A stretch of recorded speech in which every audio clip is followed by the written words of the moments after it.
You might think in a malicious way whenever you see that picture that I posted there sa kanyang thumbnail, right? Pero hindi po yan ang intention ng video ito because I would like to share sa inyo yung pinagmulan ng kamalayan ng mga tao tungkol sa kalibugan, sa kasalanan. Yung kasalanan, it's a very common thing pero napaka-serious at napakalalim na word. Kasalanan. Kasi ito po ay hindi yung mga nakukumit mo eh. Ito po yung talagang sin nature na nasa iyo. Amen? At pumasok ang sin nature, mag-aral po tayo ngayon, pumasok si sin nature nang bumagsak ang unang mga magulang natin. Nang bumagsak ang unang mga tao. Ano ba yung panuntunan ng Panginoon? You can eat all the fruits contained in this paradise or in this garden except to the tree of the knowledge of good and evil. Okay, so nung marinig ito ng kaaway ang Diablo, nag-aniyo siyang magandang ahas at kinausap niya ang magandang babae, si Eva. At ang unang inilagay niya sa kanyang kaisipan ay, totoo bang sinabi ng Diyos na kapag inyong kinain ang bunga na yan, kayo ay mamamatay? So, nag-insert agad siya ng doubt.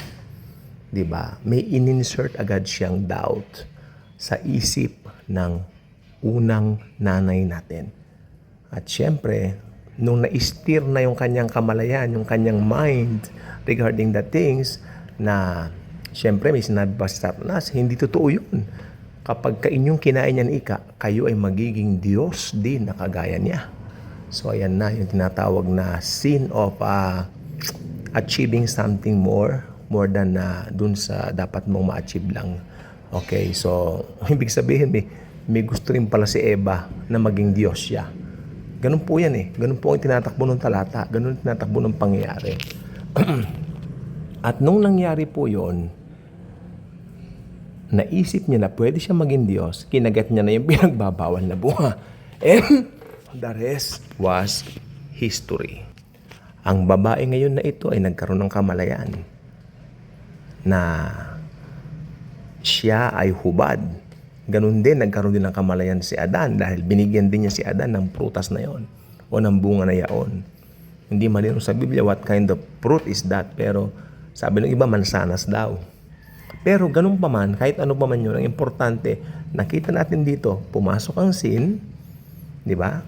At nagkaroon ng kamalayan ng tao na sila ay hubad. Kaya meron pong binabanggit ang mga, di ba kapag may mga gusto tayong patunayan na totoo ang sinasabi ko, ito ang totoo at hubad na katotohanan. Ibig sabihin, totoong totoo lahat. Kasi lantad yan, nakahubad ka, hubot-hubad. Okay, ganun mo gustong patunayan, yung gusto mong i-prove na gusto mong sabihin, yan ang totoo, yan ang hubot-hubad na katotohanan na nangyari. Amen. Pero, ano nangyari ngayon nang nalaman nila na sila ay hubot-hubad? Nagkaroon sila ng consciousness sa sin. Nagkaroon sila ng consciousness na sila ay naka-expose. At sila ay, nagtakip ng mga dahon. Di ba? Gusto kong pansinin po ninyo ito. Bago pa dumating yung kanilang pagkadapa o kanilang pagkabagsak sa kasalanan, hindi nila alintana yung kanilang pagiging hubot-hubad. So, gusto ko pong malaman po ninyo, lahat ng kalibugan, lahat ng bagay na yan, bunga po yan ng kasalanan. Bunga yan ng sin nature. Amen? Kaya sabi ko, yung sin nature, yan ang malaking problema. Okay? So, ang katotohanan po, ang hubad na katotohanan dito ay nalaman ng mga tao na sila ay hubot-hubad dahil sa kasalanan. Hindi lang po yan naging bunga ng lahat ng ito. Nagkaroon sila ng unang anak at ang unang anak nila ay si Cain, isang kriminal. Sunod-sunod na po yan. So, ang mundo po natin ngayon, sa nakikita ko po ngayon, sobrang init na po ng mundo. Actually, dito po sa Manila, ay bawal daw pong lumabas kapag ka 46 degrees na, no? Yung mga bata, di ba? Nag-suspend tayo ng klase some days back. Dahil, siyempre, iniingatan din natin yung mga kabataan natin, no? Dahil marami ako nakikita, maraming nahi-heat stroke. Ingat po kayo guys, okay? lagi may tubig, like yung iinom ng So, it's not only heat stroke ang pwedeng idulot niyan. Yung uubuhin ka, tulad ko, inuubo po ako ngayon, pero hindi na po katulad ng dating malubhang ubo dahil itong ubo ng init, natural lang po yan. Maraming inuubo dahil po mainit ang panahon. But it doesn't follow that you have something na mabigat na karamdaman. Hindi naman po. So, ano nakita po natin dito? Nung pumasok yung kasalanan, nagkaroon po sila ng knowledge. Pero yung knowledge nila, knowledge ng kamunduhan. Knowledge ng bunga ng kasalanan. Kasi nakalagay po sa Biblia, maliwanag po, yung kaalaman ng Diyos ay higit pa sa kaalaman na pwedeng matarok ng tao. Sad to say, bago po nila makuha yon, yung pagpagsak na yan, actually nasa kanila po yung kaalaman ng Diyos na nung una pa eh. Hindi naman po siguro full na kaalaman, pero at least nakatakip po yung kanilang mind, maganda ang kanilang buhay, nasa paraiso sila, 'di ba? Wala silang iniisip na kalibugan, wala silang iniisip na hubot-hubad sila. 'Di ba? Ang alam lang nila, nandoon sila, they're enjoying it, and God asked, Adam na pangalanan yung bawat mga hayop. 'Di ba? Yung po nakita dito. So, talagang makikita po natin dito because of the truth. Yung mga nangyayari po ngayon sa mundo, yung ugali ng mga tao sa mundo, pasama ng pasama ang mga tao, pasama ng pasama ang ugali. Huwag niyo pong pagtatakahan yan. Ipag-pray na lang po ninyo. Pero, isip-isipin nyo rin, talagang inihula na po ng Biblia yan. Magkakaroon ng talagang, magkaroon lang po kayo ng generation comparison. Yung generation nyo, like me, I'm a millennial, kino-compare ko doon sa generation nung unang panahon pa. Iba yung generation nila, iba yung generation namin mga millennials. Gen Z, iba rin yung kanilang generation. At yung kung ano ba yung mas bago sa Gen Z, iba rin yung kanila. So, ganyan po ang mundo. Every 15 or almost 20 years, nagkakaroon tayo ng mga generations na mga bago kumpara doon sa previous ones. Kaya ito pong gusto ko pong sabihin sa inyo, kahit anong generation pa yan, nandyan na po ang sin nature. Kailangan masolusyonan yan. Ang tantanging solusyon dyan ay ang Panginoong Hesukristo. Kaya po siya nagkatawang tao. Kaya po siya naging tao sa loob ng 33 years upang bayaran lahat ng kasalanan ng mundo. And may good news ako sa inyo. 2,000 years ago, nagawa na po ni Jesus yan. Nagsakatawang tao siya. Alam niyo po ba si Jesus Christ ipinako ng hubot-hubad? Taliwas doon sa mga meron tayo ngayon na mga paintings, mga drawings, and even some statues. Yung statue namin dito, meron siyang